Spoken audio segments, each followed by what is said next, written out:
Obrigado, gente. Boa tarde a todos. Mais uma vez, obrigado pelo convite gentil. Um prazer estar aqui com vocês. E eu vou falar sobre um assunto que é muito pouco falado com relação ao meio ambiente no Brasil. A impressão que eu tenho cada vez mais, nesses momentos que a gente vive hoje de desafio ambiental, é que nós seguimos, pelo menos na grande mídia, no senso geral, algo muito de uma agenda importada, do tal ESG, de uma agenda que vai falar muito de energia limpa, vai falar de créditos de carbono, geleiras, baleias, golfinhos, ou mesmo da Amazônia, 4.000 quilômetros daqui, tudo muito importante, sem dúvida, tá? Não estou tirando a importância. Mas, por exemplo, eu vejo lá, Folha de São Paulo, um jornal a serviço da energia limpa. Quem que nos dá a energia limpa aqui? A hidrelétrica, claro que a gente tem a biomassa, a eólica, solar, etc., mas principalmente a hidrelétrica, Da onde que vem a água? Vem da biodiversidade nativa, A biodiversidade nativa que nos dá a água, que nos dá a agricultura desse país, que nos dá a industrialização, ou condições para 70% das pessoas morarem na Mata Atlântica. Enfim, é a biodiversidade que é a chave no meio ambiente brasileiro, na minha opinião. E muito pouco se fala sobre a biodiversidade. As pessoas ficam repetindo essas agendas importadas dos países ricos, Estados Unidos, países europeus, e a gente não fala de biodiversidade. E fala também menos ainda de cidades. O Brasil é um país extremamente urbano, é o país mais urbanizado do mundo, na verdade. A gente tem 87,4% de brasileiros hoje morando em cidades. E o meio ambiente das cidades também é um caos. Ninguém fala de meio ambiente urbano. Então, eu acho que esses dois elementos, a biodiversidade nativa e cidades, são elementos de emergência na questão ambiental brasileira, embora sejam assuntos pouco tocados e com pouco investimentos em políticas públicas.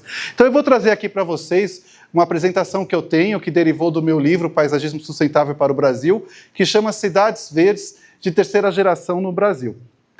Bem, aí só para apresentar, o que a Gabi falou, quando a gente começou o escritório de arquitetura paisagística, eu e minha sócia, a Alessandra, foi em agosto de 2016, e a gente começou com um arquiteto só na época, e querendo fazer só paisagismo com biodiversidade nativa, embasado em ciência, respeitando a brasilidade, respeitando a cultura.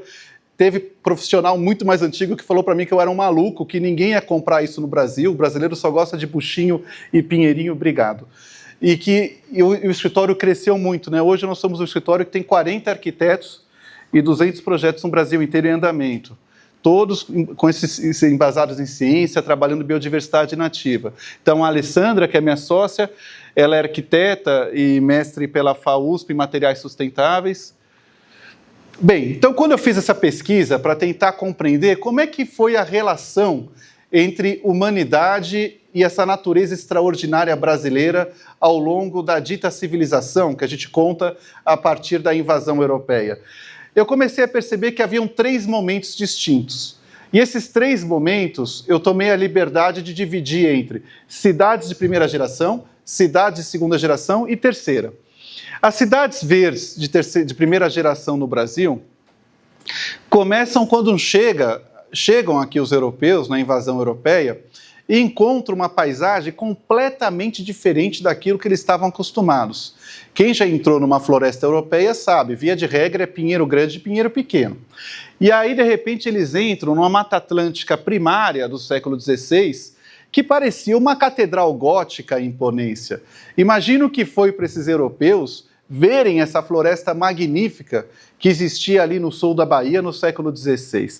Então isso deve ter dado um grande susto neles de entrar em contato com essa floresta. E o ser humano, quando entra em contato com algo que ele não conhece direito ou que é muito complicado para ele, a gente fica na defensiva, a gente tende a ter medo. E foi isso que aconteceu quando os europeus chegaram aqui. Eles entenderam que a natureza nativa era a origem de todos os males. Então, os monstros imaginários, olha ali no meio, ali em cima, um bicho preguiça, segundo os relatos dos europeus da época, os indígenas ferozes, canibais, doenças misteriosas, os maus espíritos, os monstros, tudo de ruim vinha da floresta, os animais peçonhentos. Então a floresta era realmente a origem de todos os problemas para os europeus. E aí o que eles fizeram? As primeiras cidades brasileiras eram verdadeiras fortalezas contra essa natureza nativa. Era um forte Apache mesmo, e tudo era exterminado dentro do espaço urbano. A própria cidade de São Paulo tinha muralhas na colina histórica de Taipa que fechavam à noite. E, inclusive, tem registros das atas da Câmara da época, que se falavam que davam multas às pessoas que faziam buraco na muralha para chegar mais rápido na roça. Então, era realmente uma fortaleza contra a biodiversidade nativa. E essa sensação de perigo da vegetação nativa persistiu. Então, a gente chega no século XIX, quando surge a fotografia, principalmente a partir da segunda metade do século XIX, e o que a gente enxerga são cidades completamente áridas. Olha aqui à esquerda, o centro do poder português, né, a Praça 15, né, antes Praça do Paço Imperial, não tem um pé de capim. Olha a cidade de São Paulo em 1862, também não tem um pé de capim. Isso não era à toa. Isso era deliberado. As autoridades proibiam que se tivesse vegetação nas cidades. Inclusive, na cidade de São Paulo, em 1820, que foi ontem, tinha uma regra que proibia até que árvores saíssem do quintal em direção à rua. Se você deixasse o galho da árvore do seu quintal na rua, você levava uma multa. Então, você não podia ter nenhuma vegetação no espaço urbano. A vegetação, quando existia, era no quintal, no fundo, com uma visão utilitarista. Bem, quando chega a meados do século XIX, o sudeste brasileiro, principalmente, começa a ganhar muito dinheiro com o café. Então começa a vir uma riqueza grande, imigração europeia, aquilo que a gente aprende, começa a surgir uma elite financeira com esse café, no que surge um movimento que a gente pode mudar para uma cidade verde de segunda geração no Brasil.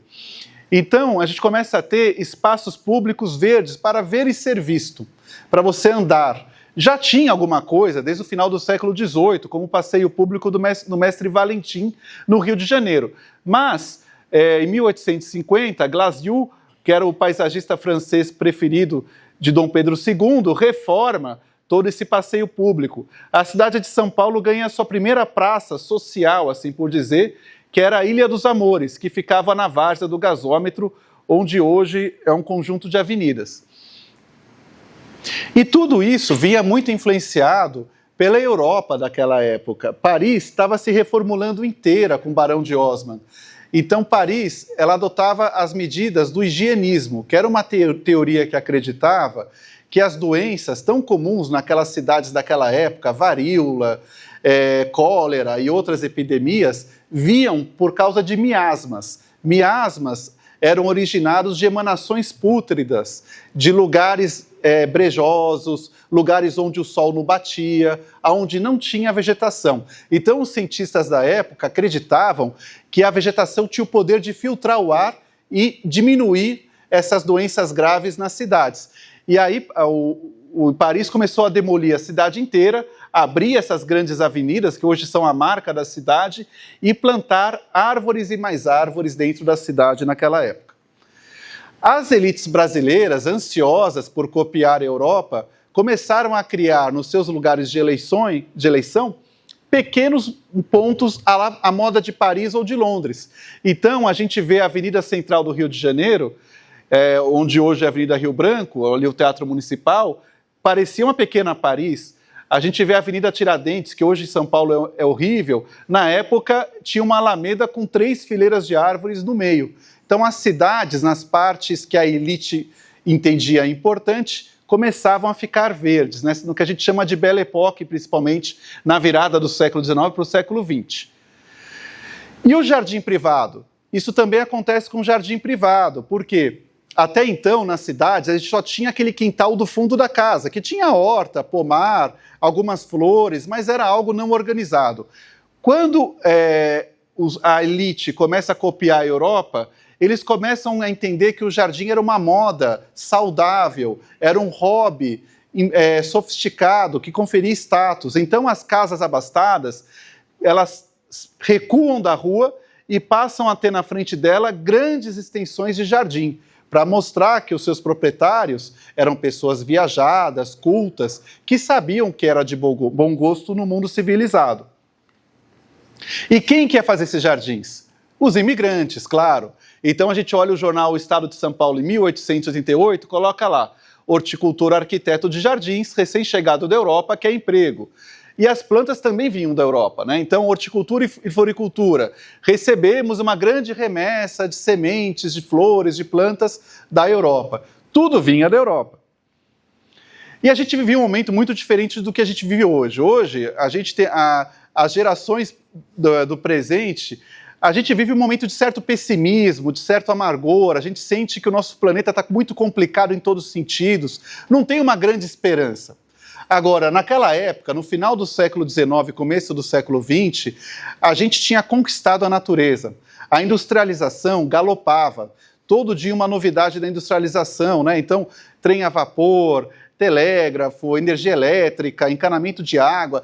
A gente estava mudando, né, a história da humanidade aqui no Ocidente, e isso as pessoas se vangloriavam. Então a gente tinha, por exemplo, nos jardins, estátuas como essa. Isso aqui é o Palácio do Catete, no Rio de Janeiro. São estátuas francesas fundidas em ferro, onde a gente tem crianças fantasiadas de caçadores matando selvagemente animais da natureza, né, enfiando uma faca no coitado do servo ali, indo enfiar a faca no lobo. Isso significava que a gente venceu a natureza. E que plantas que essas pessoas que faziam jardins na época iam preferir? Elas iam preferir um pequizeiro ou um pinheiro temperado? Claro que elas iam preferir o pinheiro temperado. O pequizeiro significava para eles o atraso, significava a vegetação nativa, tudo aquilo que fazia parte de um país de sertões, de um interior cheio de populações desassistidas, carentes de tudo, e que essa elite dava as costas. Então, a elite, ela queria se parecer com a Europa, e tudo aquilo que rememorasse o Brasil não era bem-vindo. E as trocas aconteciam tranquilamente. Aqui, por exemplo, é a foto mais antiga da Avenida Paulista, em São Paulo, que tinha araucárias, né? Araucária nativa do município de São Paulo.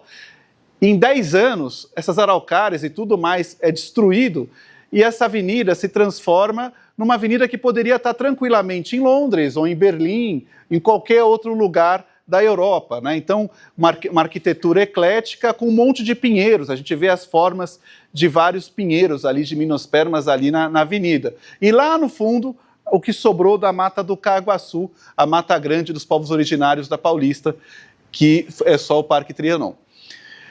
E como dizia Sérgio Buarque de Holanda, nós somos ainda, e isso é muito válido, uns desterrados em nossa própria terra. Nós ainda não aprendemos a viver nesse território. Então, a gente vê essas fotografias antigas das pessoas que mandavam no país antigamente, elas estão com roupa do inverno na Suécia, né? Então, cartola de pele, casaca de lã, né? As mulheres ali com lãs no pescoço, num calor de 40 graus no Rio de Janeiro. Não fazia menor sentido. Quando ocorre a crise do café, lá em 29, né, por causa da quebra da Bolsa, que aí as fazendas quebram, as pessoas vêm para as cidades, começam a inchar as cidades, começam a favorecer a industrialização, as cidades começam a urbanizar, o terreno começa a valer, enfim, né, tudo vira um caos nas cidades brasileiras a partir desse momento. Então a gente começa a ter cenas como essa, né? A Praça da Sé em São Paulo, cheia de gente, muitas delas que vieram recentemente das áreas rurais, procurando trabalhar, emprego, etc. E isso valoriza, começa a ter uma verticalização, aqueles jardins da Belle Époque vão desaparecendo, assim como as árvores que sobreviveram da época rural, da vegetação nativa original. E começa um forte culto ao progresso. Então, isso aqui é o prefeito de São Paulo, Prestes Maia, que fez um plano de avenidas. Ele entregou a cidade para os carros, ele entendeu que os carros seriam o futuro, né, dentro também daquela lógica modernista, etc., e começa a abrir avenidas à torto e à direito.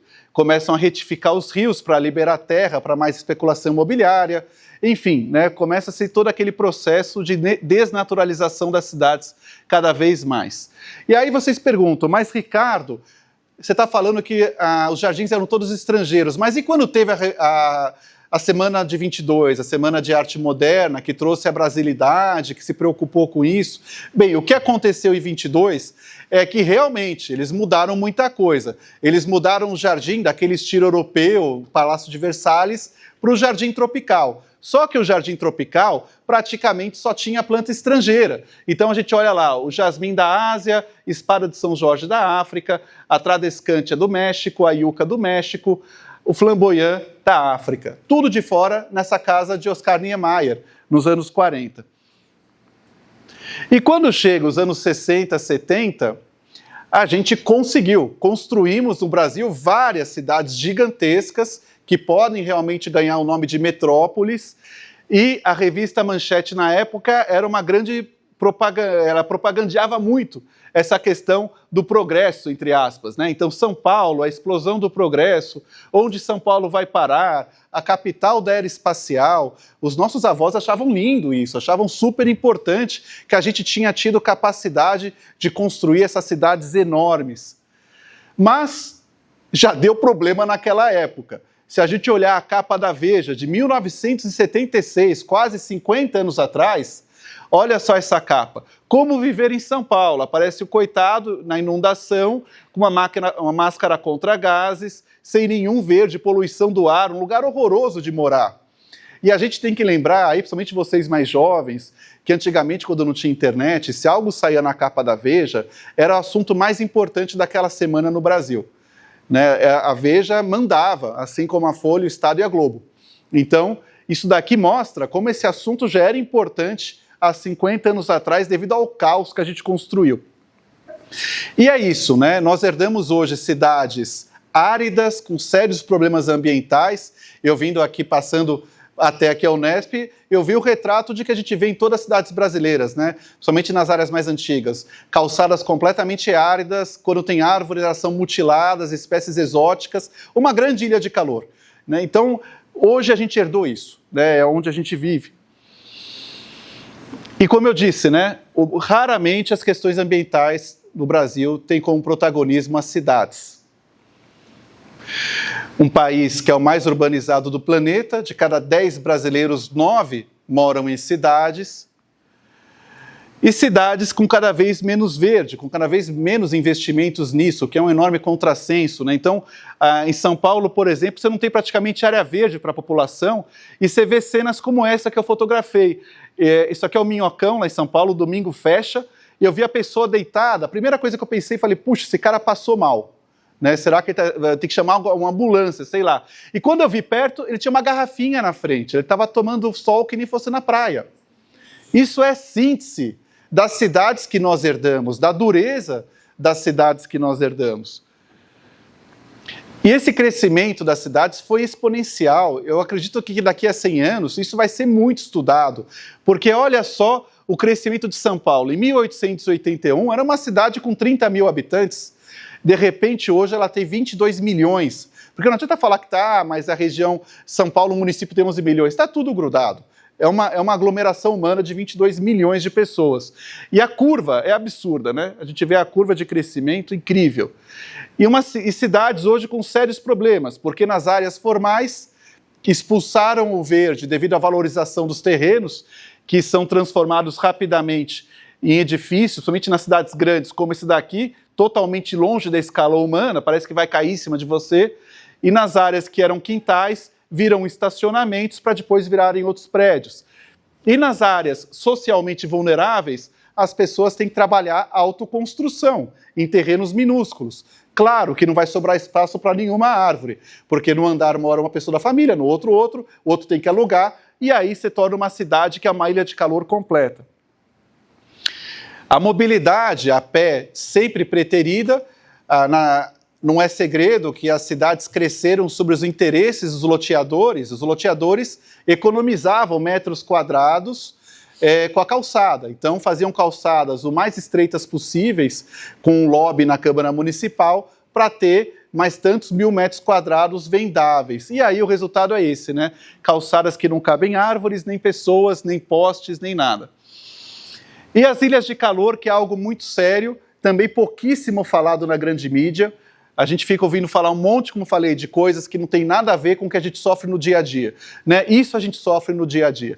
Então, esse mapa é muito claro da cidade de São Paulo, onde tem verde que sobrou embaixo, que ainda o PCC não loteou, a gente tem áreas azuis, né, que são frescas. a maior parte é tudo vermelho, né? Então, importante notar também a densidade das nossas cidades com relação à impermeabilização. Olha a cidade de São Paulo. Ela é uma massa compacta de concreto, como a gente pode ver nessa foto de satélite. Olha Berlim, 6 milhões de pessoas. Não é grande que nem São Paulo, mas também não é pequena. Olha como o verde entra na cidade. Como a cidade é uma mescla de verde e edificações, impermeabilizações. E claro, o resultado é esse, né? São Paulo é uma grande ilha de calor, uma ilha de calor enorme e que já vem trazendo efeitos interessantíssimos. Pouca gente fala, a gente ouve, né, a mídia repetir à exaustão as mudanças climáticas globais, mas ninguém fala das mudanças climáticas regionais. As mudanças climáticas globais, a gente tem mínima, se não zero, capacidade de alterar. Isso depende de uma política pública mundial, de países muito ricos. Agora, a mudança climática regional é total responsabilidade nossa. É o nosso voto que decide isso, é a nossa participação na sociedade que decide isso, né? Então, a global ali com o ursinho e a regional com obras absurdas, como o Anhangabaú em São Paulo, que virou um grande deserto projetado. E como é que é isso, né? Por exemplo, a cidade de São Paulo, no passado que eu digo até os anos 70, comecinho dos 80, era conhecida como a capital da garoa. Era cantada em verso e prosa, até Caetano Veloso cantava, né, que eles passeavam na garoa.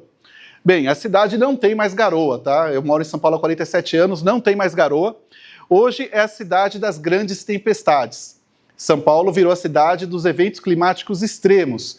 E isso é principalmente devido à aridez da cidade, que leva às ilhas de calor, que são um combustível desses eventos climáticos extremos, né? Então isso aqui, essa vista aqui à direita, é a vista da janela do meu escritório em outubro desse ano.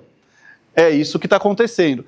Essa foto do incêndio, eu tirei essa foto de uma Mata Atlântica que pegou fogo perto da cidade, eu parei o carro e tirei a foto da floresta pegando fogo.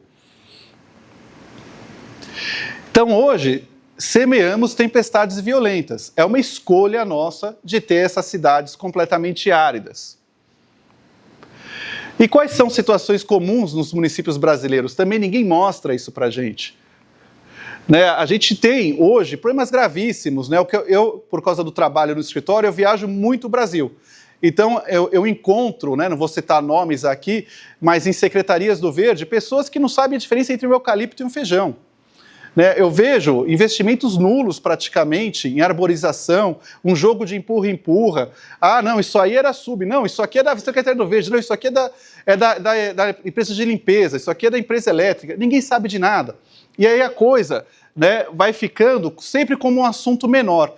A arborização ainda é encarada por muitas gestões públicas como um enfeite, uma coisa supérflua, quase uma frescura, na verdade.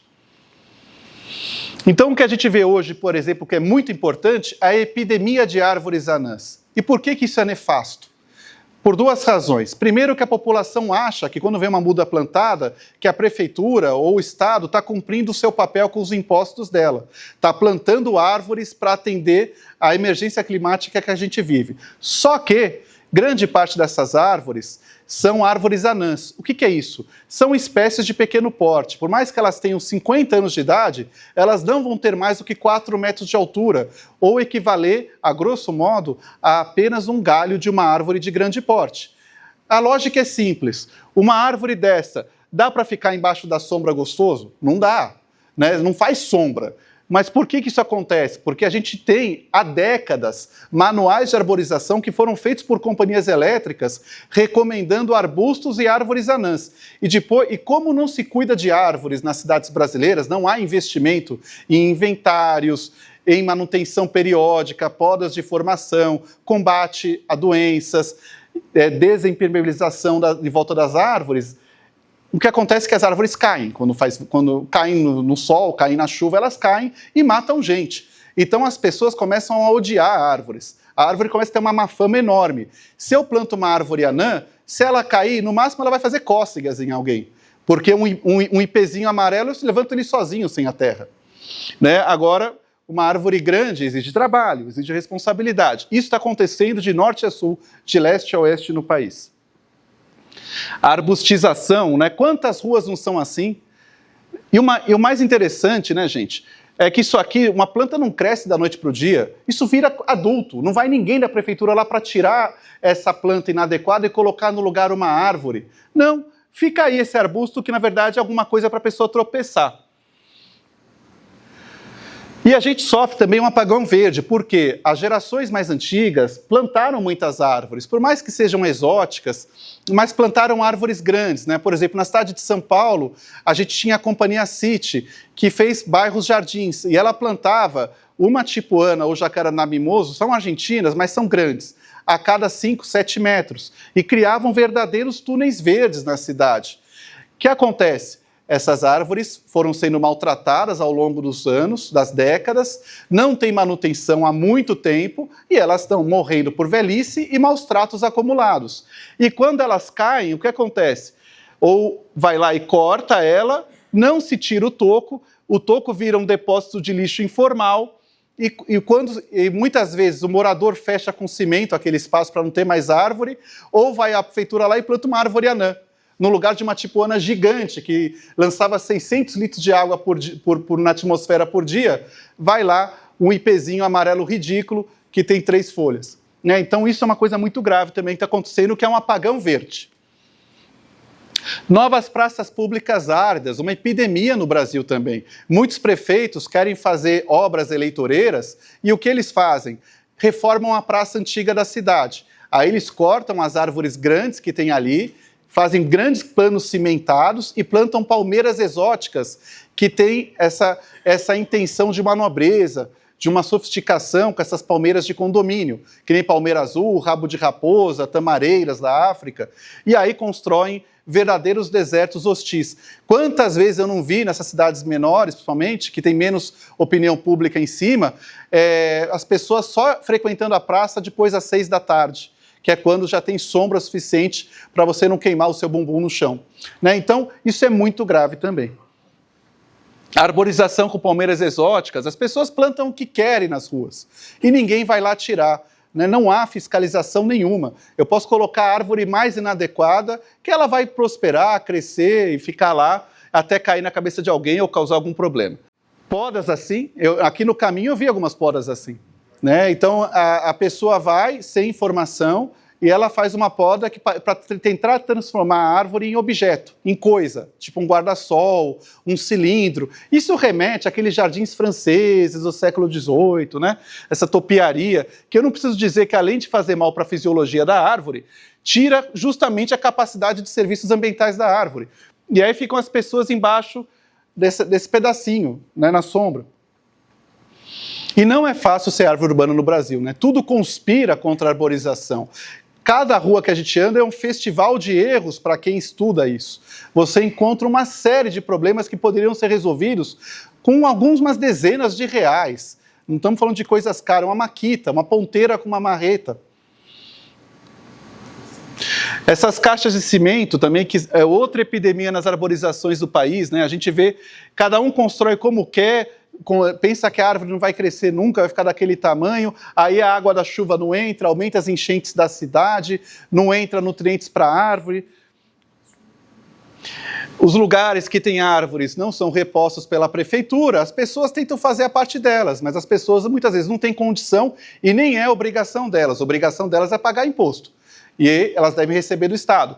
Né? Então, situações assim são comuns em todas as ruas. Né? A pessoa pega um pneu, coloca uma planta de vaso ali, ou faz uma casinha para colocar a mudinha de manga que ela fez na cozinha com caroço. E não existe manutenção. Isso aqui é a esquina da minha casa, tá? Então, a prefeitura plantou uma cibipiruna, uma espécie adequada, de grande porte, nativa, bacana, plantou e não apareceu mais lá 20 anos depois. O que aconteceu? A árvore engoliu a cerquinha que eles colocaram de proteção na muda. Isso na cidade mais rica do país. Né? Não tem a desculpa de não ter dinheiro. São Paulo é multibilionária. Daria para fazer o que quisesse. Né? Qualquer túnel desse que as prefeituras querem fazer de 2 bilhões de reais, a gente conserta toda a arborização da cidade. Então, isso aqui num bairro caro, tá? Imagine nos bairros socialmente vulneráveis.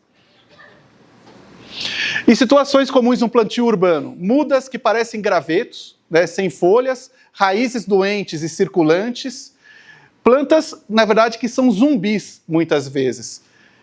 E plantadas em épocas completamente erradas para atender agendas políticas. Aí você vê os cemitérios de vivos, né? Você passa a ver um cemitério de árvores secando, ninguém vai regar isso. E aí morre tudo, aí repõe, cobra mais, aí vai, né?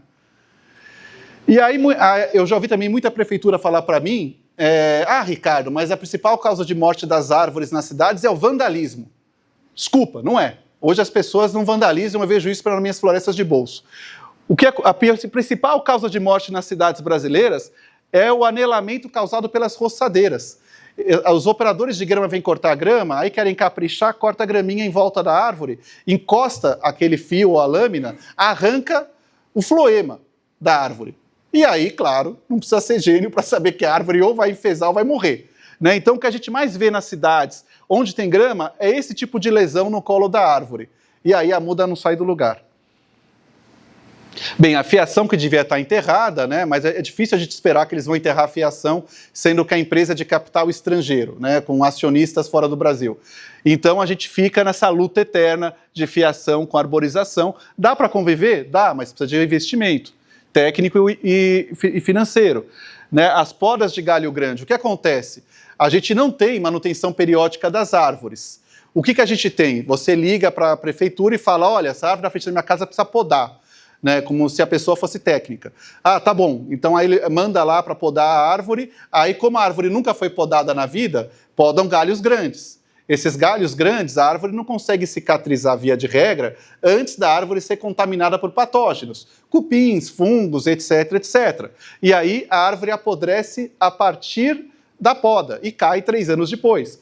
Aqui, por exemplo, é na frente lá de onde eu fiz mestrado, no IB da USP, olha lá, foi feita uma poda que deixou um toco, esse toco apodreceu, porque não teve como a árvore fechar, por mais que ela tentou fazer o calo ali, abriu uma fenda de podridão dentro da árvore. Aqui, a árvore também foi podada num galho grande, ela tentou fechar também, antes de conseguir fechar, a podridão atravessou a árvore, você enxerga outro lado da calçada. Isso em qualquer rua você acha. E as podas que na verdade são supressões veladas, né, que vão tirar a copa inteira da árvore para falar que não cortou a árvore. Uma coisa muito importante, né, esse domingo eu plantei uma árvore com meus amigos, algumas árvores com meus amigos, e a gente foi abrir o buraco da árvore no canteiro central de uma avenida. Tinham várias árvores plantadas pelas pessoas, mas nenhuma crescia. Aí a gente falou, vamos ver o que é. Aí a gente tirou 40 centímetros de terra vermelha, encontrou uma farofa de cimento com brita e depois muita pedra grande. Né? Então o que acontece? As cidades brasileiras são feitas para carros. Quando eles vão abrir uma avenida, eles abrem a avenida, compactam bem o solo, aquele pé de carneiro, aquela coisa toda, jogam as bases de pedra, as farofas e colocam um asfalto. Onde tem os canteiros centrais e calçadas, eles colocam cimento e jogam terra sobre essa farofa. Aí o que acontece? É claro que a sua árvore não vai crescer. Qualquer agricultor sabe que você não pode plantar um pé de milho em cima de farofa de brita. Não vai crescer o milho. Mas as prefeituras plantam, elas abrem buraquinhos pequenos, colocam a muda da árvore em cima dessa base de asfalto, etc. E aí bate o vento, a árvore cai. Porque ela não tem a raiz pivotante bem desenvolvida, não tem o sistema radicular bem desenvolvido, além de outros fatores, claro. A cimentação, esse é o mais comum que a gente vê nas cidades brasileiras hoje. Os próprios cidadãos cimentam em volta das árvores para não ter sujeira, entre aspas. E aí você tira o oxigênio, o acesso à água, à nutrição da planta. Né? Fora que você impede o crescimento secundário dela. E na ausência do Estado, as pessoas acabam plantando qualquer coisa. E o que tem para vender? São essas árvores exóticas de Olambra. Né? Então é Ficus benjamina, Ficus lirata, cada hora aparece uma moda diferente. Hoje é a moda da Ficus lirata. Qualquer shopping, agência de banco tem essa planta asiática.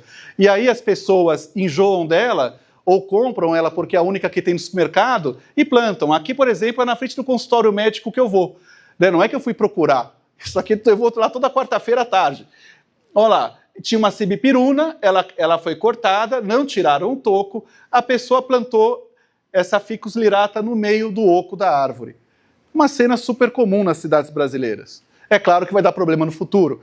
Também, muita gente planta, por exemplo, Ficus elástica. A ficus elástica, da falsa seringueira, era uma moda dos anos 50, voltou com tudo agora. Você vai na Cobase, tem assim prateleiras, variegata, variedade roxa, de ficus elástica. As pessoas compram e plantam na calçada. Numa cidade que houvesse um mínimo de manutenção e fiscalização, iria passar alguém da prefeitura e falar: opa, alguém plantou uma coisa errada.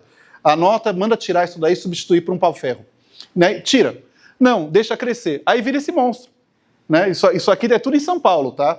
Isso aqui é numa rua também. Só que fica lá em Pinheiros, aqui fica na Paulista. Isso aqui já está bem maior hoje em dia, inclusive. E olha ela aqui, olha lá, em 56, decorando uma propaganda, em 2025 vendendo no supermercado. Bem, agora vamos falar de biodiversidade. Esse mapa devia ser obrigatório para todos os brasileiros, pelo menos uma vez na vida, olharem a ele. Ele é um mapa que mostra a riqueza de plantas vasculares no planeta. Então, quanto mais quente a cor, mais vermelha a cor, maior a quantidade de plantas nativas naquela região. O que a gente vê? Hemisfério norte não tem quase nada vermelho ali. África não tem nada vermelho. Sudeste asiático tem umas manchinhas ali, aqueles paraísos da Malásia, Bali, tem umas manchinhas. A Amazônia não tem nada vermelho, tem um pouco nos Andes, sobe ali para a América Central. Aonde está a grande mancha de diversidade de plantas vasculares nativas do Brasil? Justamente entre as duas maiores capitais, São Paulo e Rio de Janeiro. Olha lá a seta, olha o vermelhinho. Né? Isso é uma responsabilidade enorme que a gente herdou. É uma das províncias mais ricas do planeta em diversidade vegetal. É um patrimônio único do planeta e que ninguém sabe disso. A gente acha que é mato. Mesmo com toda essa riqueza, hoje pelo menos 90% da vegetação onde tem humanos, seja na cidade, na praia, no campo, com paisagismo, arborização, não estava ali antes da civilização europeia. Né? Então são plantas que não participavam daquele ecossistema de milhões de anos. E o que a gente vê hoje, andando em qualquer rua, 90% ainda é conservador. Muitas vezes se encontra 100% por muito período de plantas que não estavam ali antes da chegada da civilização europeia. E nós somos muito ricos, né? Em 1.000 metros quadrados de Mata Atlântica, você pode ter 144 espécies diferentes de árvores. 1.000 metros quadrados é nada, é 1/10 de um quarteirão. Enquanto na Europa, somente 5% das florestas existentes tem mais de 6 espécies diferentes. Então, gente, é muito assimétrico. Né? Eu brinco que é 7-1 a que a gente dá neles. É muito diferente. Você vai na Floresta Nacional da França, é isso, gente. Olha a coisa sem graça para quem gosta de planta. Você vai numa floresta degradada da periferia de São Paulo, que é onde eu tirei essa foto, é isso. Você pode passar uma vida estudando 1 metro quadrado aí que ainda vai ter coisa para estudar.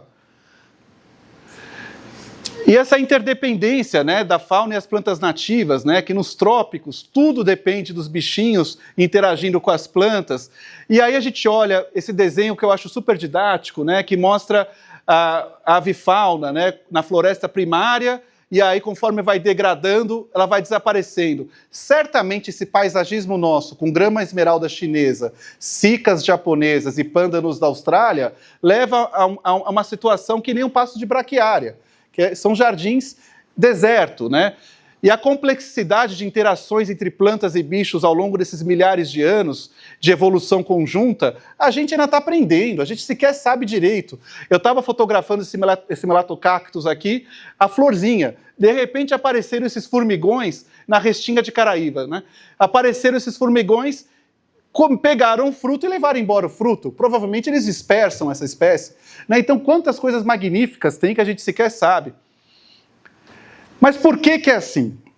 Bem, então, o verde urbano, ele tem aqui uma ótima explicação. Flores e plantas ornamentais. Isso aqui é o Sindifrutas, que é um sindicato que exporta muito para a Europa plantas ornamentais, porque está perto da Europa. Então, primeiramente, há que se reconhecer que o mercado de flores e plantas ornamentais acompanha tendências internacionais de moda e decoração. Ou seja, plantas são que nem a almofada, que nem a camiseta. É um objeto, não é um ser vivo que interage com outros seres vivos. É apenas um objeto para essa indústria. As fontes mundiais de inovações em variedades e cultivares estão nos países ricos, na Europa, Estados Unidos e Japão. Aqueles países que no mapa de vasculares não tem quase nada. E o Brasil com a sua mega biodiversidade, importa essas plantas desses países ricos, essas plantas exóticas, que aqui são multiplicadas para consumo interno e reexportadas. Ou seja, né, é como se fôssemos um bilionário que pedisse esmola para almoçar, né, esse tipo de negócio. As frutas também, que a gente tanto ouve falar, das 20 frutas mais produzidas no Brasil, só 2 são nativas, que é o abacaxi e o maracujá. Ou seja, o chapéu da Carmen Miranda, só o abacaxi é brasileiro. Tudo o resto é de fora. E não é que a gente não tem frutas nativas maravilhosas. Eu brinco que o luxo de verdade está nessas frutas nativas. Por quê? Você pode, com dinheiro que você pode ter 100 milhões de reais na conta e comer caviar do Mar Cáspio, qualquer coisa. Agora, se você quiser experimentar uma perinha do Cerrado, seu dinheiro não compra, porque não tem aonde experimentar uma perinha do Cerrado. Essa fruta é raríssima de você encontrar hoje. Eu encontrei ela, só peguei uma para experimentar, porque a vida inteira eu quis experimentar. Ela tinha um gosto entre limão e caju e uma pele de pêssego. Uma fruta linda, sem melhoramento, sem domesticação, sem nada. E olha que Guimarães Rosa falava dela, né? Então eu entrei, tomei um café coado por mão de mulher, tomei refresco, limonada de pera do campo. Que brasileiro contemporâneo hoje tomou uma limonada de pera do campo? Né? Tudo isso se perdeu na noite dos tempos. Bem, então esse monte de plantas exóticas leva a problemas culturais e ecológicos. A invasão biológica é um assunto tão importante que ninguém fala também. Você não vê invasão biológica saindo na mídia, você não vê invasão biológica nas redes sociais. Ninguém fala, fica repetindo aquele monte de coisa de sempre. Ah, temos que trabalhar os resíduos da cidade, trabalhar a economia d'água, e ninguém fala dessas coisas. Então, olha aqui, né? Grande parte dessas exóticas que vêm do paisagismo, todos, são invasoras, né? Uma parte significativa. Quem anda na mata já viu essas coisas, principalmente perto de agrupamentos humanos.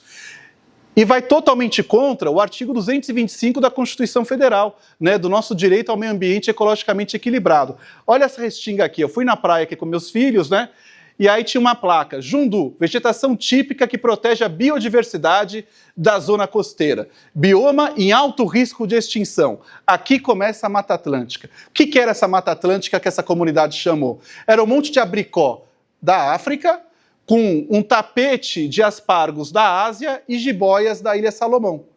Eram somente plantas exóticas, tinha um monte de cheflera, outras plantas também, mas era uma salada exótica formando aquele tal daquele novo ecossistema. Né? Na verdade, né, uma total substituição da biodiversidade que existiu aí até os anos 70. A palmeira ceaforte, né, que vocês também têm problema aqui, pelo que fiquei sabendo hoje, né? Palmeira ceaforte, palmeira australiana, que até hoje é muito usada em paisagismo público e privado, dessas bolinhas vermelhas. E ela aqui, em 1936, no paisagismo feito por estrangeiros no Brasil. E aqui ela invadindo a nossa Mata Atlântica, que ficava no quintal ali nosso da USP. Né? Ela formou populações praticamente puras no subbosque, com bancos de plântulas assim, que era lindo de ver, porque era uma do lado da outra, não deixava espaço para mais nada. Né? E voltou a invadir, inclusive hoje. E o paisagismo é a principal via de invasão biológica no planeta, de plantas invasoras no planeta. Então, isso daí a gente vê, quando a gente começa a ligar o botão de olhar plantas exóticas nos ecossistemas nativos, você começa a achar muita coisa crescendo ali no meio, tanto no interior quanto nas bordas, tá? Não é só nas bordas. A grama esmeralda, olha aqui essa imagem aqui, ela invadindo uma restinga de Mata Atlântica. Eu vi catileias, acho que era Catileia lodgesa, eu não lembro, uma catileia na areia, com um monte de grama esmeralda entremeada nela, assim, não tinha como tirar a grama esmeralda da catileia, eu tentei tirar, mas não tinha. Então, assim, uma coisa quase impossível de você restaurar, né? E tantas outras espécies tão comuns no paisagismo, né? E aí, os problemas a ciência hoje mostra de forma consensual. A gente tem mais muitas evidências científicas hoje comprovando isso, né? Então, se você negar isso, é negacionismo ecológico. Não tem outra coisa para falar. É negacionismo ecológico. Você entra numa floresta de jaqueiras da Tijuca, você vai ver que ela é completamente dominante. Olha aqui, né? Então, isso também é uma coisa interessante, um paradoxo, né? Porque a gente tem leis severas no Brasil, né? Você vai conversar com qualquer pessoa que mora numa zona rural e fala, corta aquela árvore para mim? Eu não, isso dá cadeia. não vou cortar de jeito nenhum, dá multa, não vou cortar não. Eu vejo muito isso, as pessoas sabem que não pode cortar nada que é reserva legal ou APP. Mas você pode deixar um monte de espécie exótica invasora pular do seu jardim para lá, destruir essa floresta, que não acontece nada com você. Inclusive, é muito mais fácil cultivar no Brasil, legalmente, uma espécie exótica invasora do que uma espécie nativa. Você pode cultivar aos milhões a Palmeraceae forte, que ainda você consegue até investimento do Banco do Brasil. Agora, se você for cultivar a Dicksonia celoviana, nosso xaxim, você vai preso. Então, esse absurdo, essas leis têm que ser mudadas. O mundo mudou. Olha que interessante, né? A gente tem essa teoria na ecologia, principalmente dos países frios, né? Dos novos ecossistemas, né? Que até saiu essa matéria esses dias, né? Que eles encontraram florestas no Havaí que são compostas 100% praticamente por plantas exóticas invasoras. Eu só vi a foto da cheflera, aqui as palmeiras rabo de raposa, eu nem sei se é invasora lá, né? Mas isso pode ser verdade nos países europeus, que já foram profundamente alterados ao longo de 2000 anos. No Brasil, que é um país que ainda tem muita resiliência na nossa flora nativa, você deixar a vegetação exótica invasora se propagar sem controle, é como você assumir que o câncer é o novo organismo do paciente. Não faz o menor sentido. A gente precisa manejar, controlar, antes que a gente vire um Havaí. Porque em muito lugar isso está nesse caminho, ainda dá tempo da gente contornar isso. E o relatório temático que saiu ano passado, né, esse relatório, ele é uma pá de cal no assunto. Quem leu esse relatório viu que ele está super bem embasado em ciência de boa qualidade, com muitas referências, né, e que mostra claramente os problemas severos que isso provoca no país de maior biodiversidade no mundo. Outro problema sério é a erosão cultural. Os brasileiros hoje são estrangeiros dentro da sua própria terra. Você coloca um brasileiro, ele não sabe o nome de nenhuma planta, ele vê borrões verdes, né? Ele não sabe se é nativa, se é exótica. Até muito interessante o meu Instagram, que eu comecei com esse negócio do Instagram como ferramenta de educação há um ano. E virou uma grande experiência social, na verdade.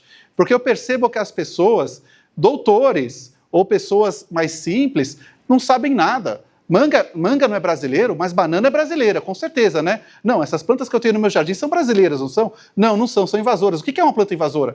Ninguém sabe nada. E esse Instagram meu está mostrando muito claramente como isso é uma lacuna importantíssima e que vai gerar efeitos gravíssimos. Por quê? Porque todo mundo mora em cidade. Se todo mundo mora em cidade e ninguém na cidade sabe da vegetação nativa, só convive com vegetação estrangeira, só acha bonito vegetação estrangeira, vai no clube, vai na escola, vai na rua, só tem vegetação estrangeira, ela vai entender que aquilo é importante e que a vegetação fora das cidades é só um mato chato, obrigatório por lei e feio, porque queima, porque fica tudo furado de bichinho. Ela nunca vai ter chance de crescer com uma embaúba, com um cambuci, com um cambucá, nunca vai entender que isso é relevante. Se essas pessoas, nós, não entendermos cidade, que a vegetação fora das cidades é importante, a gente vai votar em políticos que não se interessam por isso, a gente não vai cuidar do que sobrou, a gente vai herdar terras que tem isso e não vai dizer nada para a gente. Agora, se desde criança eu cresci com a biodiversidade nativa na minha casa, na escola, no clube, na rua, eu estou na fazenda, olha ali uma embaúba, nossa, na casa da minha avó tinha isso, ela me mostrava que vinha uns morceguinhos comerem o fruto, uma vez veio um tucano nessa embaúba, essa planta é super legal porque tem formiga dentro dela. Você cria um vínculo emocional com a planta, a nostalgia com a planta, ela sai na casa vogue. Né? Então hoje, essa erosão cultural leva a sérios problemas para a preservação dos remanescentes, principalmente no que se refere à política. E a prova maior é isso. Você vai na frente do Ministério do Meio Ambiente em Brasília, 100% das plantas do Ministério do Meio Ambiente são estrangeiras, incluindo muitas invasoras, como a espada de São Jorge. Mas não acabou. Quando você olha o outro lado da rua do Ministério do Meio Ambiente, você tem uma grande alameda de leucenas, a espécie mais agressiva de invasão biológica no Brasil hoje, dando seus milhões de sementes para o Cerrado de Brasília, né? Nossa savana, a savana mais biodiversa do planeta. Então é assim que a gente vem lidando com a maior biodiversidade do mundo que nós herdamos nesse território. Bem, trouxe um monte de problema, né? Vamos lá, vamos tentar chamar soluções. Bem, o que eu vou mostrar aqui, claro, gente, não é bala de prata, é apenas um caminho, uma ideia. Não vai ser o Ricardo que vai resolver isso, tá? Uma andorinha não faz verão, mas a gente trouxe aqui algumas ideias que a gente vem aplicando ao longo desses últimos anos. Né? Então, primeira coisa, a gente tem que mudar de paradigma. A arborização urbana, o que a gente tem feito até agora não funciona. A gente precisa desligar o computador da tomada, esperar 3 minutos, reiniciar a máquina, talvez até trocar a máquina. O que a gente tem feito precisa de investimento, a gente tem ciência, a gente tem corpo técnico, mas a gente não tem vontade política e a gente não tem investimentos à altura. Né? As árvores urbanas devem ter a mesma prioridade que outras infraestruturas vitais, como água, esgoto, iluminação, asfalto. Né? Elas precisam estar de forma abrangente em tudo. A gente precisa mudar. Precisamos educar a população sobre essa questão da importância do verde, que não é mais enfeite. Né? Hoje mesmo assisti uma palestra na Comissão de Mudanças Climáticas do município de São Paulo, que eu faço parte, e a pessoa mostrou escolas em Ribeirão Preto, pareciam presídios, escolas públicas, que não tinham uma árvore. Um calor absurdo, a criança fica cercada de concertina, cercas elétricas, catracas e não tem uma planta. É um presídio. Né? Então, se a gente não educar as pessoas sobre essa questão do meio ambiente urbano, da importância da vegetação para a saúde pública, né? E mudar a má vontade acumulada da população, que é uma má vontade justa, justificada, porque as pessoas têm medo de árvore, porque elas estão podres. É claro que elas têm medo. Elas sabem que ela pode provocar um dano. E eu mesmo já vi árvore caindo na minha frente. Por que as nossas ruas não são que nem essa? Essa é a rua dita mais bonita do Brasil, do mundo, pela internet. É uma rua que fica lá em Porto Alegre, não sei se vocês já viram isso em algum post, mas elas são tipuanas, né? Tudo bem que é uma espécie argentina, mas olha o tamanho dessas árvores, olha a densidade, olha a capacidade de serviços ecossistêmicos, né, de redução de temperatura, aumento da umidade do ar, segurar barulho, segurar poeira, segurar a água da chuva infiltrada no lençol freático. Mas, Ricardo, aí não tem fiação elétrica. Como não? Olha o poste, transformador, você tem um monte de fiação de cabo passando, telefone, elétrica. E quando eu fui nessa rua, eu fui conversar com os porteiros e os moradores. E eu falei com o porteiro, ele falou, não, a gente não tem mais problema aqui do que as outras ruas. E as pessoas adoram essa rua. Tem fila para alugar apartamento aqui. Os moradores falaram a mesma coisa. A gente luta por essa rua continuar assim. Então, a única razão da gente não ter ruas assim no resto do Brasil é que não há vontade política para tanto. A gente vai aqui do lado, em Araraquara, a gente vê essa rua. Olha que rua linda, gente. Olha que lugar agradável. Quem não gostaria de passear numa rua dessa? Né? Então, não é nada tão complicado de ser feito. Essas árvores estão aí há 90 anos. O que a gente precisa hoje é trazer um órgão federal para regular a arborização urbana, o verde das cidades. Um órgão que fiscalize, regule isso, assim como aconteceu com a Mata Atlântica, o Cerrado, que as pessoas têm medo hoje de desmatar. Né? Então, a gente precisava de um sistema único de arborização que liderasse as equipes municipais. É claro que isso não é uma solução perfeita, né? Mas são soluções que eu tenho conversado com muita gente para a gente conseguir trazer, né, para a agenda esse assunto tão importante para as cidades. Né? Junto, a gente precisava ter alguém que pesquisasse a biodiversidade brasileira para ela ser disponibilizada nos gardens, nas floriculturas, nas cidades, porque hoje você vai no viveiro, você não acha planta nativa praticamente. Você vai no supermercado, só tem a ficus lá, calanchoe da África. Né, você não encontra. Então a gente precisava ter uma Embrapa, Paisagismo e Arborização, que já faz esse trabalho fragmentado, mas de uma forma organizada, para criar protocolos de germinação, de cultivo dessas plantas nativas em listas por biomas regionais e que fossem levadas aos viveiros particulares junto com o mecanismo de obrigatoriedade de compras públicas da lista Embrapa. Então, bem, aqui é uma arborização que a gente fez na beira do Rio Pinheiros, em São Paulo. A gente usou a dinâmica da Mata Atlântica, que foi o quê? Eu coloquei uma espécie de rápido crescimento, que é o pau-viola, típico de mata ciliar, do lado de uma de crescimento moderado a lento, que é o jatobá, né, que também é de mata ciliar. Então, o que acontece? O pau-viola cresce muito rápido, deu condições de proteção para o jatobá, que está crescendo logo abaixo, e o pau-viola, em 4 anos, já faz uma super sombra. Quando o pau-viola sair do sistema daqui a 30, 40 anos, o jatobá já vai estar grandão e vai trazer uma arborização que vai durar talvez 100 anos. Né? Então, e olha a proximidade, uma árvore a cada 4 metros. Né? Esse negócio de você ficar colocando árvore a cada 8, 10 metros, quem fez isso foi numa floresta de terra roxa, olha o tamanho do Jequitibá, cara, na cidade precisa dar bastante espaço para ele então. Só que ele nunca vai crescer na cidade com aquele tamanho. E na cidade o solo é horrível, cheio de interferência, poluições em todos os níveis. Se a gente não adensar a arborização e colocar ela como um túnel, também o que acontece? Qualquer fazendeiro sabe. Se você deixar uma árvore sozinha no pasto, o vento vai e derruba. Você deixa as árvores em um capãozinho, elas ficam lá. Se você deixa uma arborização banguela, com uma árvore aqui, outra 20 metros para ali, outra 10 metros, o que acontece? O vento leva tudo. Se você tem essas árvores com umas copas entremeadas, como um túnel verde, você cria uma proteção de bloco para elas. Os fazendeiros sabem disso. Né? Então, essa ideia do densamento é justamente também para isso. E se uma não cresce por algum fator genético ou de solo, a outra cobre ela. Olha a qualidade dessas mudas. Esse aqui é um projeto em Porto Feliz que a gente está fazendo com o arquiteto Rodrigo Otaki, que foi feito pelo poder público com um patrocínio na iniciativa privada. Aí vocês têm aqui à esquerda, mudas de peroba rosa, DAP5. Olha que muda linda. Não tem nada a ver com os gravetos que as prefeituras nos entregam. Olha o jatobá que eu estou segurando, recém-plantado. Olha que muda maravilhosa. Produzido aqui, no interior de São Paulo. Sítio, esse aqui eu acho que é o sítio São Mateus.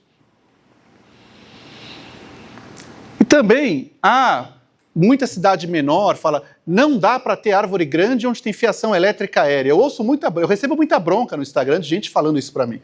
Mas em São Paulo, o manual de arborização até que é moderno. Ele fala o seguinte, em lugares com fiação elétrica, árvores pequenas ou grandes. Claro que grandes. Então, São Paulo está cheio nos bairros jardins, como aqui o Alto de Pinheiros, com a fiação convivendo com as árvores. Se essas árvores fossem bem cuidadas, como é em Berlim, não cairiam tanto. Claro que deveria estar enterrada a fiação. Então, olha lá, o manual de arborização urbana, porte da árvore, né?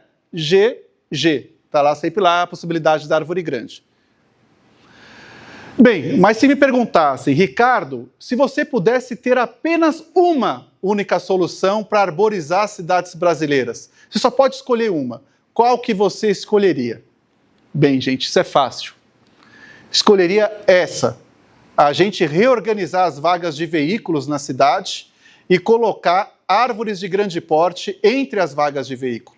Não estou falando para tirar as vagas de veículo, falando para reorganizar. Então você vem, faz um espaço no asfalto de 1,5 m por 1,5 m, deixa a terra permeável, planta uma cabreúva ali, deixa a água da guia entrar lá. Pode colocar guia, como está aí, só que coloca furos para entrar a água da guia também quando faz uma chuvinha mais fraca. Você consegue construir túneis verdes, porque você vai ter sua árvore, 7 metros para colocar o carro, a sua árvore, 7 metros para colocar o carro, árvore, entrada de garagem, árvore, 7 metros para colocar o carro. Você pode arborizar as cidades brasileiras inteiras dessa forma, inclusive as periferias, onde tem espaço para vaga de carro. Então, isso daqui é só vontade política, porque basta uma maquita e uma britadeira para você arborizar a cidade inteira. E vai continuar tendo vaga de carro.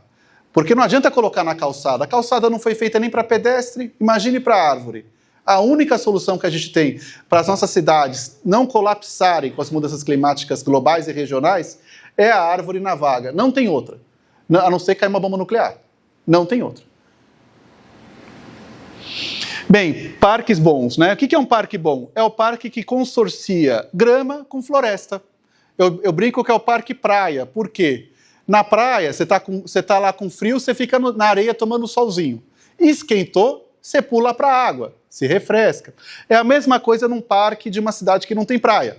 Esse aqui é o Parque Augusta de São Paulo, não é projeto meu, é projeto da Prefeitura de São Paulo, um projeto muito bom, aliás, que aconteceu por causa de pressão popular, diga-se de passagem. Mas o que as pessoas fazem no Parque Augusta? Chega de manhã no domingo, todo mundo fica no gramado como se fosse uma praia. Então as crianças jogam disco, os cachorros correm, o pessoal toma cerveja com os amigos, lê. Quando chega lá pelo meio-dia, por aí começa a ficar muito quente, as pessoas se mudam para a floresta. E aí pedem comida, fazem piquenique, colocam rede, cadeiras e ficam à tarde na floresta. Aí quando fica mais fresquinho, voltam para o gramado. É a mesma dinâmica da praia. Né? Então, bem, aí voltando, né, como é que a gente pode fomentar a maior biodiversidade? Que eu já falei para vocês, né? A gente precisa ter instituto de pesquisas, compras públicas de plantas nativas e, claro, educar a população sobre isso, né? As nossas frutas nativas, né, o que a gente chama de pomar indígena. Quantas frutas nativas perdidas que ninguém mais sabe? Quem já comeu uma pitangatuba? Que é uma fruta deliciosa e perfumada, uma planta linda, eu tenho na minha casa uns 4 pés delas. Ninguém conhece, ela está ali, parece uma carambola. Né, os cambucis de volta à margem do Rio Pinheiros, a gente plantou 1.500 frutíferas da Mata Atlântica na margem do Rio Pinheiros com um projeto com a Telefônica Vivo. E trazer espécies chaves, né? Tem espécie que é restaurante da floresta, né? Então a gente tem o palmito jussara, principalmente as palmeiras, né? O gerivá. O palmito jussara é incrível, né? A capacidade de atrair fauna dele, né? O que a gente vê de bicho. Eu tenho alguns palmitos jussaras na minha casa, que fica em Pinheiros, em São Paulo. Fica a 100 metros da Marginal Pinheiros. É um local bem urbano, um monte de prédio em volta e tal. E aí eu plantei palmito jussara. Num domingo de manhã, levantei lá para comer o café lá para olhar, eu vejo um jacu desse tamanho, comendo fruta. Eu estava sem o celular, falei, meu Deus, queria tirar foto. Né? Deixou um monte de cocôzinho dele, aquele cocô roxo, no chão ali com os frutinhos de palmito. Tinha umas ceafortas no meio também.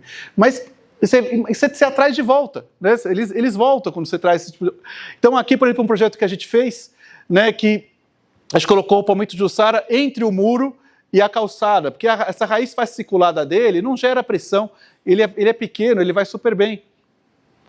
Aqui um palmital de jussara numa escola em São Paulo, aqui tinha bambu moçô chinês. A gente arrancou todo o bambu moçô e plantou um palmito por metro quadrado com 50 centímetros, mudinha barata. Depois de um ano, olha que lindo isso estava. Imagine quando isso frutificar. Tu vai ter araçari banana, tucano de bico verde.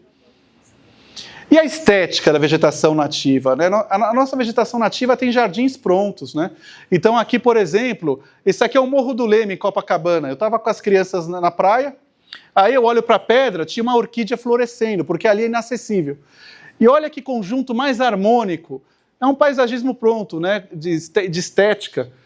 A diversidade também, tem a canelinha de ema embaixo ali, né, as bromélias, tem um antúrio ali em cima. E esse tipo de paisagismo que a gente coloca nos nossos projetos. Aqui é um projeto nosso também numa escola que tem esse viés também naturalista, né? Plantas de restinga da Mata Atlântica, dos campos naturais da Mata Atlântica e de rochedos também. E aí uma coisa que as pessoas me falam, né, lá no escritório, ai Ricardo, esse seu projeto não vai atrair dengue? Você está trazendo mato atrai dengue. Bem, aí sai essa pesquisa no passado que eu achei maravilhoso, né, que falou aqui, né, o Aedes aegypti não consegue sequer se instalar em uma área florestal. Ele só se estabelece em um ambiente com menos competidores e nenhum predador. Ele lida mal com a biodiversidade brasileira. Bem, então vamos fazer uma inferência. Se 90% da vegetação urbana é estrangeira, ou seja, não é biodiversidade brasileira, o Aedes aegypti, que é um mosquito exótico invasor, nada de braçada. Agora, imagine se ao contrário, se ao invés de 90% de plantas estrangeiras, nós tivéssemos 90% de plantas nativas regionais na cidade. Quantas pessoas poderiam estar vivas hoje por não terem sido acometidas por alguma doença ligada ao Aedes aegypti? É uma hipótese, né? Porque se o Aedes aegypti não lida com a biodiversidade nativa. Bem, então, quando a gente fala de um paisagismo com biodiversidade nativa, ele é, antes de tudo, uma ferramenta de educação ambiental. Ele faz com que as pessoas convivam com essa biodiversidade nativa e criem um apreço a ela, né? Além de trazer os serviços ecossistêmicos, equilíbrio ecológico. E todos ganham, humanos e natureza. Então, aí uma técnica de restauração florestal baseada na competição, cooperação, que a gente chama de floresta de bolso. Esse aqui é o telhado da minha primeira empresa de telhados verdes. Eu fiz uma empresa que vendia tecnologia de telhado verde japonês. E aí eu tive a ideia seguinte, poxa, meu pai mora no Rio de Janeiro, né? Aí eu vi no Pão de Açúcar, naquele morro da Babilônia ali em volta, um monte de florestinha compacta crescendo em cima da gneiss, da pedra. Eu falei, cara, se essas florestinhas crescem em cima da pedra, como é que é isso? Aí eu subi numa delas e vi que elas tinham tipo uma farofa de pedra com matéria orgânica com 20 centímetros em cima da rocha, uma raiz segurando a outra, e tinha até cedro lá no meio. uma vegetação muito interessante. E eu vi que era bem próxima uma da outra. Aí eu refiz esse sistema no telhado verde. 8 meses depois, olha o ganho de biomassa vegetal nisso. Vocês podem ver aqui, tem o jacarandá paulista, né, o Macerium, e ali tem o gerivá. Né? Então isso foi em 8 meses. Não é que, Ricardo, você é bom, não é isso. A natureza funciona dessa forma. Quem já foi em uma capoeira sabe, quando você entra numa capoeira de Mata Atlântica, você tem que entrar com um facão, porque é uma planta do lado da outra. Trabalhos de fitossociologia mostram 6 indivíduos lenhosos por metro quadrado. E aí a nossa restauração vai lá e planta um indivíduo a cada 6 metros quadrados, 3 por 2. Né? É muito diferente da lógica evolutiva da floresta. Vou mostrar aqui para vocês. Espera. Isso aqui é um videozinho, não sei se tem áudio aqui. Essa floresta foi plantada em 2014. Uma floresta de Mata Atlântica, com muitas espécies diferentes, uma floresta bem rica, mas que está num lugar completamente suspeito, no coração da Paulista. Então essa floresta foi o seguinte, o Banco Citibank chamou nosso escritório para fazer um jardim que comemorasse os 100 anos do banco. E a gente falou, puxa, o que tinha 100 anos atrás no prédio do banco? A Mata do Caguaçu, a mata grande da cidade de São Paulo. E se a gente levasse essa floresta para cima do banco? Aí ele topou, aí a gente fez esse projeto. Aí a floresta, quando ela estava já com 5, 6 metros de altura no teto do banco. Né? Então, é possível. Se houvessem políticas públicas para trazer florestas para o telhado, a gente poderia trazer essas cidades de novo para a garoa. Né? Poderia ter uma cidade muito mais resiliente às mudanças climáticas e capaz de regular o clima. Esse é o último projeto que a gente fez com Floresta de Bolsa em São Paulo. Isso aqui é muito legal pelo seguinte, esse é o prédio mais caro do Brasil hoje. Ele chama edifício Salma Tower, fica na Faria Lima. Esse edifício, ele tem em cada andar 150 metros quadrados de restauração ecológica de Mata Atlântica. A gente fez uma restauração desde as ervas até as arbóreas. Arbóreas de 4 metros, também tem muito palmito de Jussara. E se você somar todos os terracinhos, dá quase o embasamento do terreno com essas árvores. Claro que nunca vai ser igual uma floresta de verdade, eu sei disso.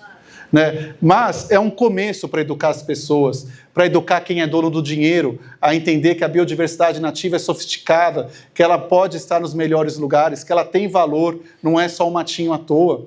Né? Então, esse prédio hoje, ele está super requisitado para locação por empresas que entendem a importância disso. Aqui o primeiro prédio que a gente fez com fachada de Mata Atlântica. Esse aí é o edifício CID, foi feito em 2018. Ele tem palmito Jussara em toda a fachada, né? Uma coisa que é surpreendente, porque é a face norte, inclusive. Eu fui no Legado das Águas Votorantim e eu vi em cima das pedras crescendo palmito Jussara. E aquela pedra estava pelando. Eu falei, caramba, como é que o palmito Jussara cresce em cima da pedra como uma epífita aqui? Né? E aí eu falei, puxa, tudo bem que aqui tem 90% de umidade, mas eu vou ter umidade lá também porque eu vou ter irrigação constante. Então, e se eu colocar isso na fachada do prédio, será que vai dar certo? Aí a construtora chamou até outro botânico para me contrapor, porque achou que não ia dar, mas está lá. Está lá já em 2018, 7 anos que isso está lá na Vila Olímpia, né? E tem GA, tem IP, tem um monte de coisa nessa fachada. Esse prédio começou com R$11 mil o metro quadrado, e em um ano estava 30 mil metros quadrados. Por quê? As pessoas queriam comprar de qualquer jeito, mesmo não sendo um apartamento grande, né? Então tem um nicho muito interessado nisso hoje em dia, né? Esse aqui é um prédio de retrofit, é muito legal, é um prédio dos anos 30, no centro de São Paulo, no meio do centro de São Paulo, aquele centro que não tem um lugar verde. E aí o incorporador falou, Ricardo, o que a gente poderia fazer para trazer o verde para isso? Porque as pessoas querem morar no centro porque é muito cosmopolita, tem uma grande diversidade, é muito legal, mas não tem verde. Aí então a gente teve a ideia, e se a gente plantasse um jequitibá adulto, ou pelo menos adolescente, no meio dessa praça? Aí a gente foi procurar o jequitibá, a gente encontrou, ele é cultivado, não é arrancado da natureza, isso aqui é o viveiro fábrica de árvores, terreno arenoso, tudo bonitinho. Mas como plantar ele se a praça estava a um andar do lençol freático, da terra permeável? Esse é um empreendedor legal, ele falou, vamos achar a solução. Aí a gente chegou à solução de fazer um grande vaso de 5 metros por 5 metros, de concreto de alta capacidade de compressão, enchemos de terra ele, e ele está conectado ao lençol freático, né, com um vaso enorme, mas conectado ao lençol freático embaixo. E a árvore plantada no dia que foi plantado, foi o dia seguinte que ela foi plantada lá, já está lá já há alguns meses, ainda não terminou o prédio. Esse também é muito interessante. Esse aqui é o projeto de um shopping em São Paulo, o Shopping Cidade Jardim. E o que acontece? A fachada tinha que ter uma pele verde. Eu não faço parede verde, daquelas do Patrick Blanc, já fiz aquilo não funciona no Brasil, dá muita manutenção, na minha opinião, tá? Não sou dono da verdade, é minha experiência só. Então eu não faço, a não ser que o cliente peça. Aí o que eu fiz aqui?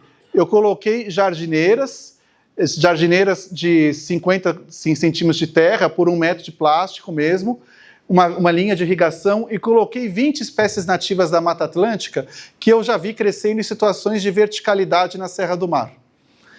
Bem, quando a gente plantou, ficou assim. Aí o cliente falou, puxa, mas isso aqui está um deserto, não tem nada a ver com o que eu coloquei nas imagens e tal. Deu 5 meses, ela estava assim já cheia. Deu 1 ano, olha como ela ficou, né?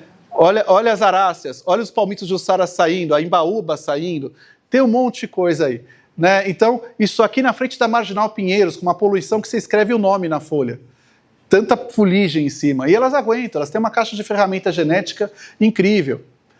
Né? Esse aqui é um outro projeto também em São Paulo, que a gente conseguiu convencer o empreendedor a fazer uma praça pública, porque é um terreno no meio da cidade com 38 mil metros quadrados, tem 2 torres de 47 andares, uma torre de hotel e uma torre vai ser um hospital. E aí tem 5 andares de garagem embaixo. Falou, vamos fazer uma praça pública. Aí eles toparam, depois de muito trabalho, e a gente teve a ideia seguinte, você percebeu que nas cidades brasileiras, a minha filha outro dia falou uma coisa para mim assim, né? Tem uma filha que hoje tem 9 anos, ela era bem menor, falou, pai, hoje eu quero conhecer um riozinho com peixinhos. Falei, puxa, onde eu vou achar um riozinho com peixinhos em São Paulo? Cara, não tem, Pinheiros, Tietê, não tem rio em São Paulo com peixinho, o Ibirapuera é horrível também, não tem. Eu falei, que absurdo, roubaram o direito. Nós, com 300 mil anos na natureza, nos últimos 100 anos não temos mais acesso a nenhum riozinho limpo para levar o filho para ver. Então, aí a gente bolou esse parque. Né? Isso aqui, em cima das garagens, a gente fez a ideia de restaurar um rio de uma forma arqueológica, como era um rio de Serra do Mar 200 anos atrás, no Planalto Paulistano. E aí, quando a gente entregou o rio,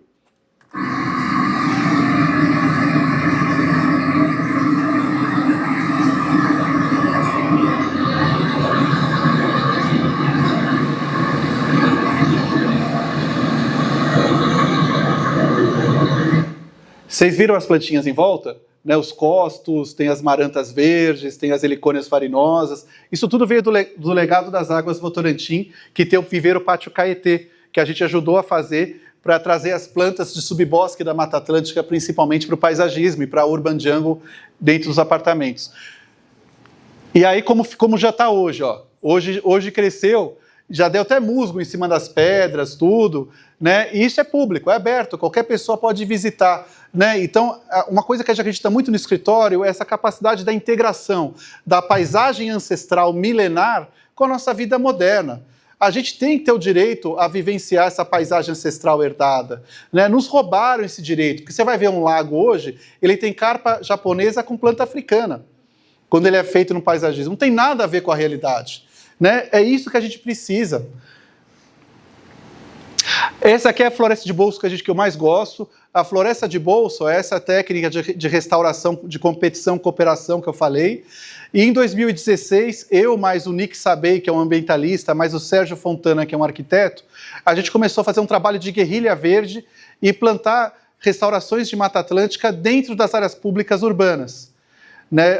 Com autorizações muito difíceis, né? Mas o Sérgio, ele era o mecenas, ele pagava um plantio de altíssima qualidade, então a gente conseguiu alguns lugares muito legais. Esse daqui é em Pinheiros, do lado do Sesc, do lado da estação de metrô, da estação de trem, do terminal de ônibus, do INPS, passa um monte de gente nesse lugar, na rua Pais Leme. E esse lugar, ele era um deserto, ele tinha grama esmeralda ressecada, uns buchinhos podados em bolinha, e umas árvores que nunca cresciam, enfesadas. E aí, eu e o Nick, a gente estava passando por lá em 2017, achou, por que esse terreno não tem árvore?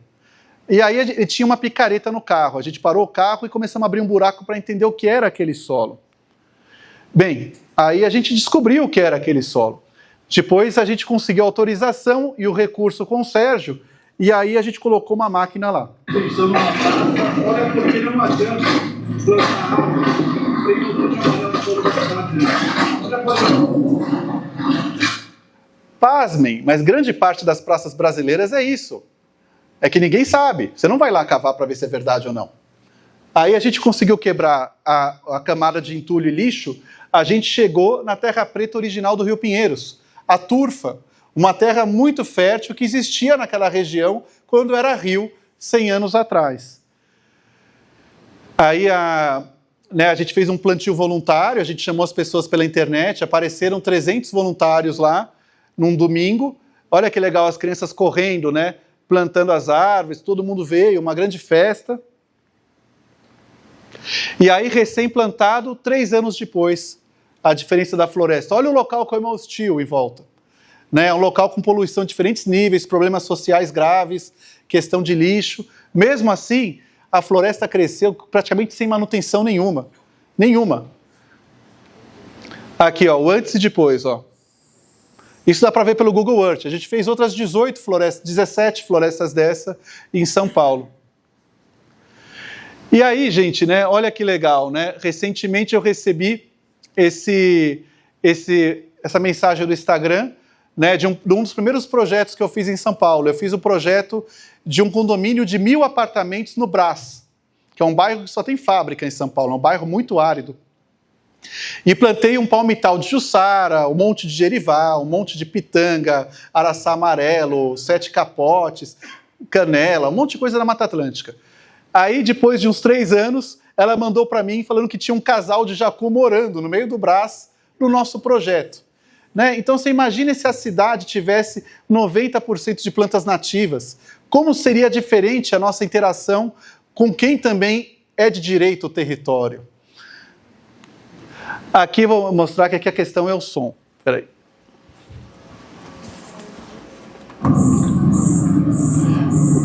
Não sei se vocês conseguem enxergar. Tem umas plantinhas no escuro. Vocês vão ver onde eu vou estar. Eu estou no teto, tá vendo? Olha o barulho. O que é isso, né? Esse grilo, essa cigarra que está aí, né? Eu estou no meio de São Paulo, esse é o teto da minha casa. Eu fiz um cerrado no teto da minha casa, com os capins brinco de princesa, murici, todas essas coisas. E depois que eu fiz o cerrado, minha casa é a única que tem esse barulho. Os vizinhos não têm. Né? Em São Paulo você não ouve mais esse barulho. Virou um luxo. Né? Mas quando você traz essas plantas nativas, elas aparecem. E aí, para finalizar esse, aí acabou, gente. Olá, gente. Ricardo Cadinho, botânico e paisagista. Esse bichinho aqui na tela de vocês é o saruê cuíca, um mamífero típico da nossa Mata Atlântica e que é muito importante como combatente das pragas urbanas. Ele come baratas, escorpiões, bichos que nos fazem mal. O saruê é muito importante para a biodiversidade nativa e aqui ele escolheu um lugar especial para morar, um lugar que é o nosso projeto de paisagismo aqui em São Paulo, com Mata Atlântica, Cerrado, que recria a paisagem ancestral da cidade. É o Parque da Gamara, um projeto da Cardinha Arquitetura Paisagística, aqui no Brooklyn, com 38 mil metros quadrados, uma praça pública também. A gente está nessa praça pública e que recria essa paisagem ancestral, mostrando que sim, é possível a gente conviver a Mata Atlântica ancestral, o Cerrado, com a cidade do século XXI. Algo fundamental se a gente quer sobreviver às mudanças climáticas. E a presença do saruê aqui é o nosso selo de qualidade de que essa floresta deu certo. Aí o nosso livro, né, que está vendo nas livrarias virtuais e físicas, Paisagismo Sustentável para o Brasil, onde eu trago, foram 7 anos de pesquisa para fazer esse livro, tem quase 700 referências bibliográficas. E é isso, gente, meus contatos, obrigado pela atenção de vocês.